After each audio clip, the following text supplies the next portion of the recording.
राजा और संत की ज्ञानवर्धक कहानी। एक संत हमेशा घूमते रहते और लोगों को धर्म कर्म के लिए प्रेरित करते थे।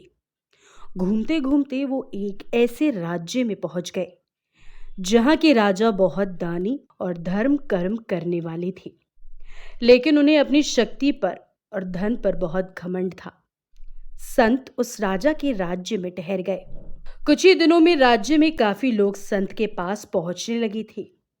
संत अपने अनुभव से लोगों की समस्याओं का हल बता देते थे।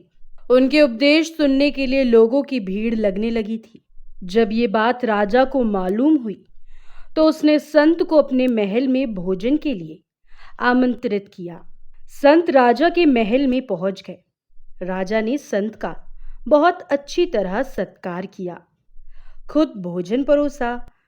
खाने के बाद संत जाने लगे तो राजा ने कहा कि गुरुदेव, मैं आपको कुछ देना चाहता हूं।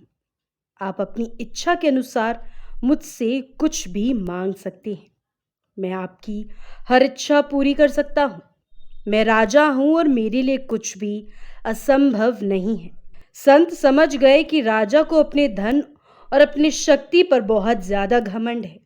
उन्होंने कहा, राजन, आप अपनी सबसे प्रिय चीज मुझे दान में दे दीजिए। राजा को समझ नहीं आया वो संत को क्या चीज दान में दे। उसने सोने के सिक्कों से संत का कमंडल भर दिया। संत ने कहा कि राजन, मुझे धन नहीं चाहिए, मुझे पैसों का लालच नहीं है। आप मुझे अपना अहंकार दे दीजिए। घमंड एक ऐसी बुराई है जिससे हमारे सभी गुणों का महत्व खत्म हो जाता है। इस बुराई की वजह से आपके भी सारे गुण महत्वहीन हो जाते हैं।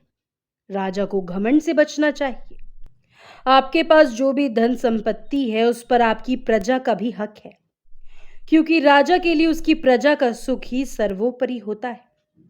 अपनी प्रजा की सेवा निस्वार्थ भाव से करे, तभी राजा का धर्म पूरा होगा। राजा को संत की बात समझ आई और उसने घमंड छोड़ने का संकल्प लिया।